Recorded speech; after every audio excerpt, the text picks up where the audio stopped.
uma arte para mostrar daqui a pouco os países que condenaram o atentado, países que defendem um cessar-fogo e países que não estão condenando o ataque. Então vamos iniciar esse debate. Vamos lá então. Países que condenaram o ataque do Hamas: Estados Unidos, Canadá, toda a União Europeia, Japão, Argentina, Austrália, Índia, Coreia do Sul e Ucrânia. Brasil não? Confirma a produção? Confirma?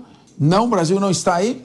Então, Estados Unidos, Canadá, União Europeia, Japão, Argentina, Austrália, Índia, Coreia do Sul e Ucrânia. Capês, eu acho que a questão é a seguinte: o Brasil ele não condenou nominalmente o Hamas, mas ele condenou os ataques, sim. Então, o Brasil, ele condenou o ataque, o Brasil condenou os ataques. Ele não fez uma condenação do grupo Hamas. Exatamente. Então, em primeiro lugar, vou só ler o que está aqui, vamos abrir o debate, a Dani vai falar, em seguida o Renato também. Então, Estados Unidos, Canadá, União Europeia, Japão, Argentina, Austrália, Índia, Coreia do Sul e Ucrânia condenam o Hamas. Defendem uma desescalada do conflito. Rússia, China, Arábia Saudita, México, Brasil, Chile, Egito, Catar, Turquia e Emirados Árabes Unidos. E apoiam o Hamas. Irã, Iraque, Afeganistão, Venezuela e Iêmen. Você quer falar? O Renato pediu a palavra, Dani, depois em seguida você vai comentar. Renato, o que você acha disso? Eu só queria citar, o Capês, o assessor especial do presidente da República para Relações Internacionais, o senhor só tem que falar, Felipe. Não adianta fazer essas caras e bocas, porque ele já escreveu um prefácio de um livro que exalta o lado diplomático do Hamas.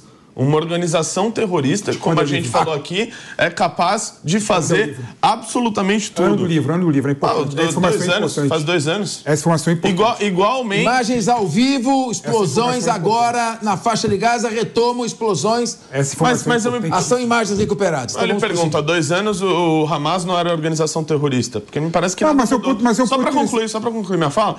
Deixa ele concluir. Mais de 20 deputados ligados a partidos de esquerda, isso precisa ser falado, deputados do PT, incluindo o senhor ministro Alexandre Padilha, incluindo o senhor ministro Paulo Pimenta, assinaram há 2 anos carta dizendo que Israel cometia ali uma espécie de genocídio, que faria um apartheid, dando um suposto apoio à causa palestina, que a gente sabe que não estava dando apoio à causa palestina nenhuma, estava dando apoio ao Hamas, para permanecer fazendo o que faz hoje. Renato, então, isso é um absurdo que precisa ser falado. Eu vou pedir uma licença a você e ao Felipe Monteiro, que já vão debater a posição diplomática do Brasil.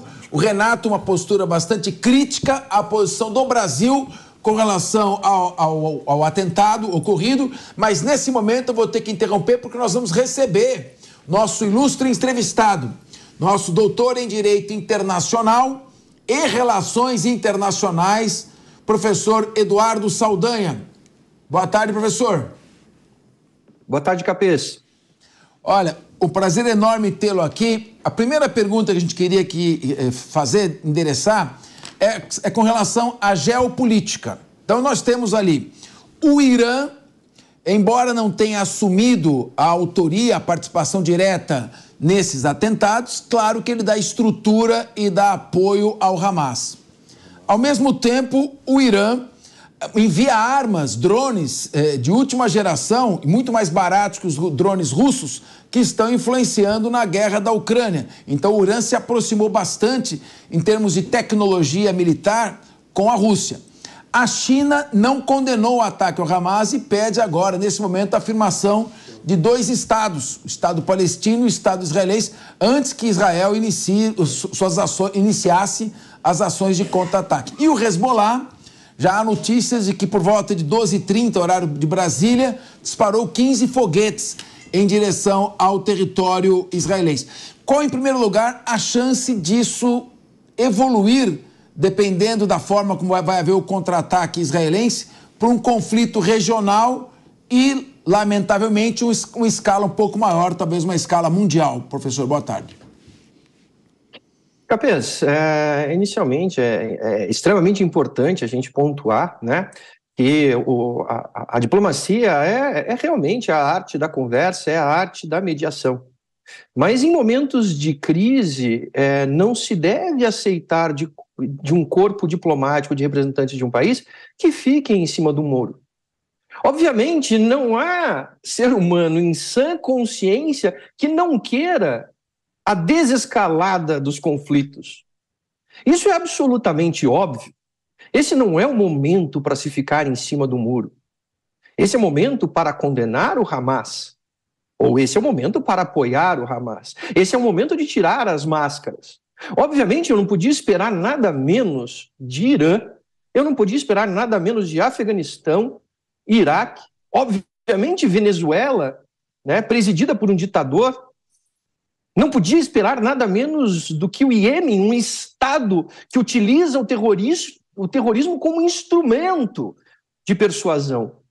Desses países eu não podia esperar nada menos que não o apoio ao Hamas. Estes países são realmente muito importantes. Mas o que pode ser o fiel da balança neste momento é o apoio do Irã. O Irã é uma potência nuclear. E este apoio do Irã gera base política e segurança e guarida a estes terroristas do Hamas.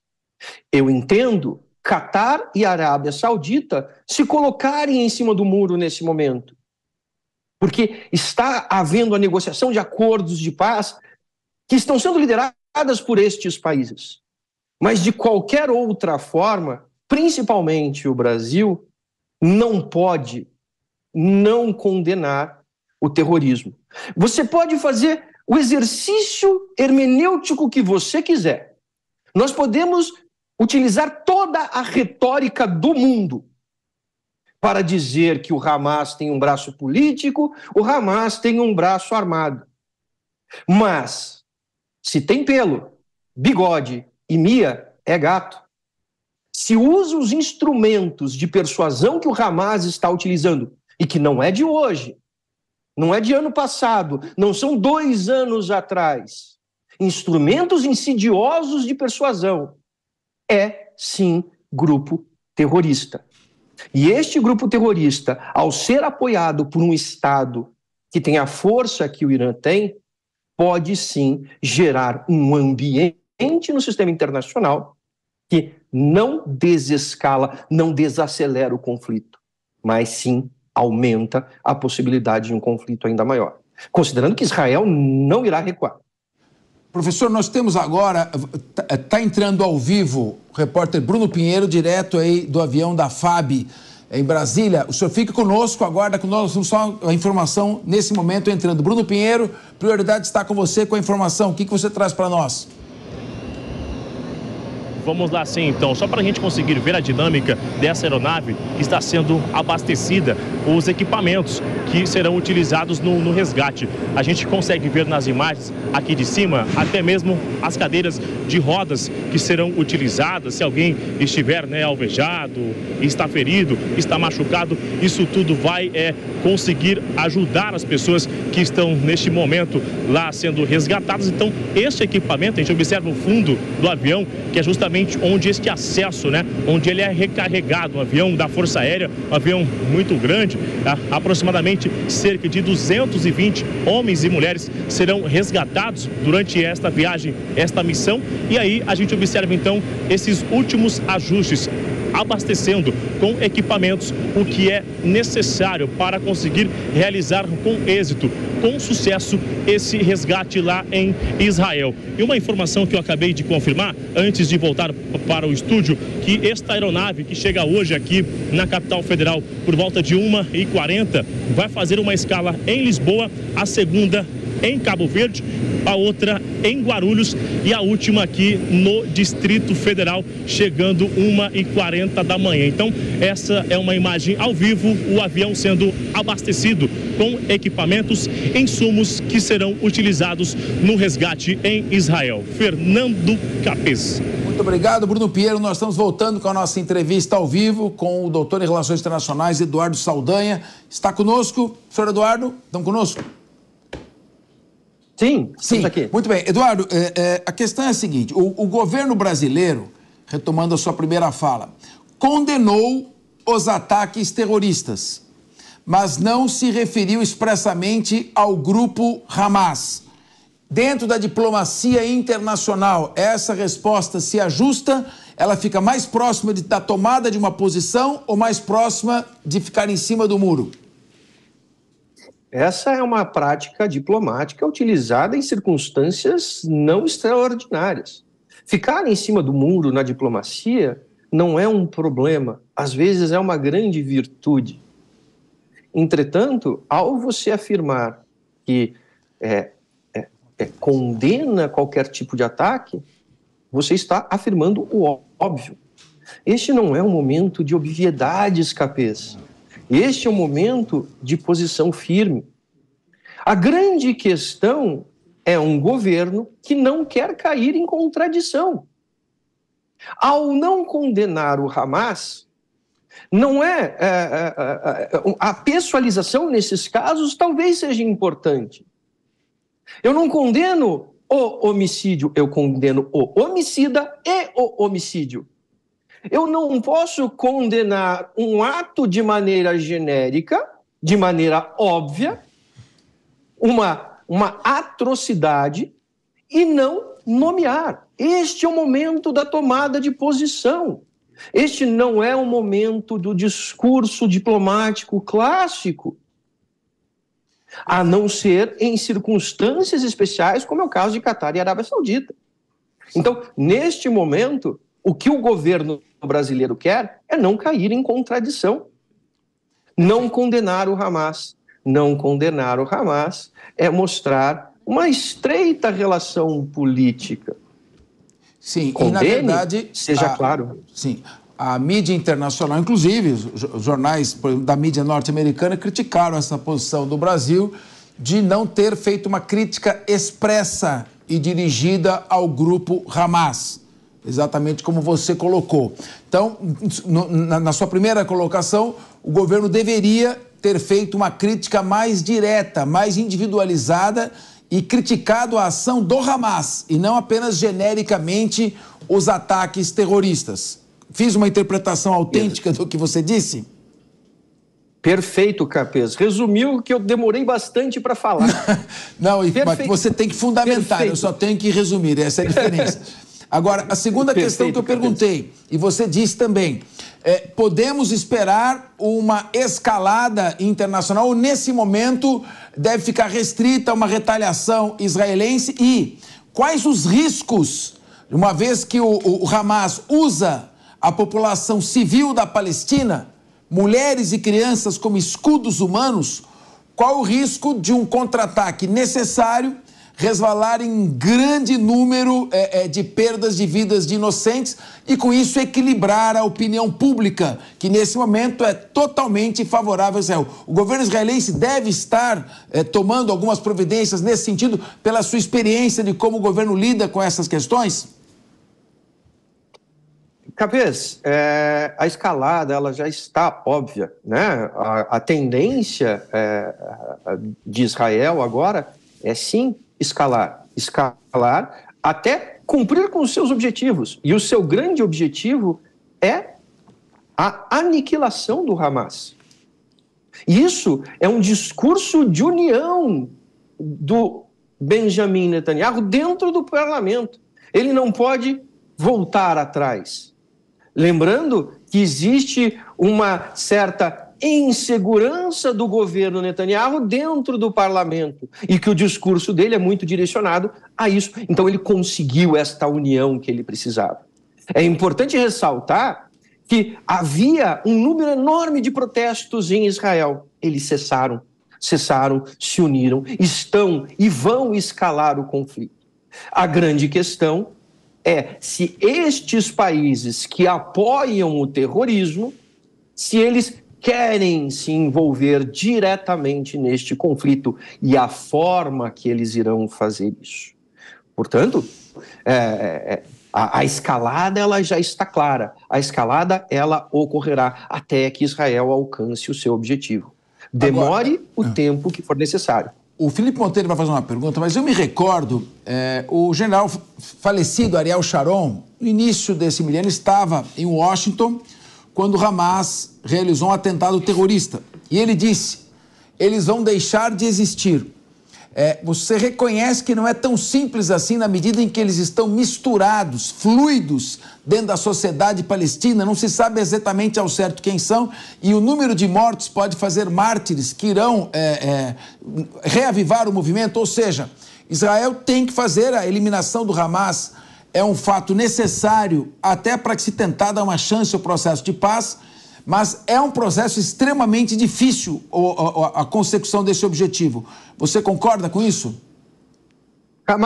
Capeza, a sua pergunta é perfeita, né? Exterminar o Hamas não será possível. O Hamas, ele é uma organização criminosa, é uma organização terrorista. Ela está pulverizada. Por isso, é impossível. Eu já tenho membros do Hamas com guarida no Irã, no Líbano. Estes jamais deixarão de existir. O objetivo de Israel é exterminar o Hamas como organização política dentro da Palestina. Que ele deixe de ter representatividade dentro da Palestina.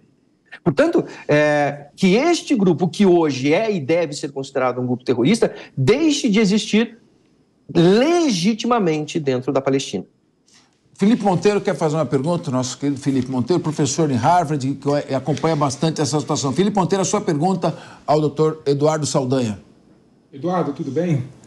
Eduardo, a minha pergunta vai no seguinte sentido, né? Claro que Hamas é um grupo terrorista, todo mundo sabe que é um grupo terrorista, na exceção daqueles países que concordaram com o ataque covarde feito a Israel, né? Alguns países árabes e a Venezuela, que é uma ditadura. A minha pergunta é no seguinte sentido, o Brasil ele está exercendo a presidência do Conselho de Segurança da ONU, ou seja, o fórum de discussão e de negociação de uma guerra acaba nesse centro de decisão, centro de negociação, que hoje em dia está muito mais o centro de discordância, né? Faz tempo que o Conselho de Segurança da ONU não chega a um veredito unânime em relação a um assunto. Foi assim em relação à guerra da Ucrânia, foi assim em relação à guerra do Iraque também. Alguma coisa, Capeza? Não, pode prosseguir. Então a pergunta é essa, você não vê, por exemplo, pode ser uma postura da diplomacia brasileira para ter legitimidade de negociar com um grupo terrorista, né? E o segundo ponto que eu queria conversar é o seguinte, né? É difícil você combater o terrorismo porque o terrorismo não tem régua. O terrorismo mata criança, mata idoso, mata mulheres, né? Sequestram pessoas, não respeita civil, né? Matam civis, né? E aí Israel não pode reduzir a régua, né? Porque é um Estado democrático, é um Estado que é regulado pelas regras de tratados internacionais, não é? Você não vê, por exemplo, que Israel tem que tomar cuidado com os excessos e com a proporcionalidade da ação, de modo a não perder apoio internacional? Felipe, se você me permite, eu posso começar minha resposta pela tua segunda pergunta. Que é a seguinte, obviamente, nós estamos numa situação absolutamente de caráter assimétrico, onde eu tenho um grupo terrorista que não tem regras de atuação, ele não tem limites, ele não tem diretrizes de atuação. Enquanto que nós temos um país, que é Israel, que está vinculado diretamente por regras internacionais. Ou seja, há regras do jogo a serem respeitadas. E este Estado pode ser responsabilizado internacionalmente por violar estas regras internacionais. Como Estado, como membro da Organização das Nações Unidas. Portanto, é uma disputa assimétrica. Ontem eu falei com o Piperno e conversei com ele e disse o seguinte, como um jogo de futebol, onde um time precisa respeitar as regras do jogo, não pode fazer falta dentro da área, não pode pegar a bola com a mão, e ao outro time é permitido tudo. Ou seja, é uma relação assimétrica. Portanto, o combate ao terrorismo, ele também não deve ser pautado como é um combate entre estados. O combate ao terrorismo, ele é muito mais difícil. E quanto à sua primeira pergunta, diga, Cabeça. Não, pode prosseguir, por favor. Pode prosseguir, por favor. E quanto à sua primeira pergunta, hoje, nesses momentos que fica evidente a ineficiência da Organização das Nações Unidas. Quando em relações internacionais nós partimos de um princípio democrático internacional, os institucionalistas liberais falam muito isso, né? Quando a decisão tem que passar por muitos, a decisão sempre vai ser pela evitabilidade do conflito. Mas quando eu tenho um déficit democrático, o que eu quero dizer com isso? Eu tenho um Conselho de Segurança que não é a regra da maioria, eu tenho um poder de veto, eu tenho uma negociação. Ou seja, isso demonstra a falência desse sistema, um sistema que remonta ao pós-Segunda Guerra Mundial e que não pode mais existir. Portanto, o que acabou virando o Conselho de Segurança da ONU? Um local onde se apresentam opiniões, declarações de boas intenções. Nunca uma tomada de decisão. Por quê? Porque há um déficit democrático dentro do Conselho de Segurança. Nós temos aqui uma última pergunta.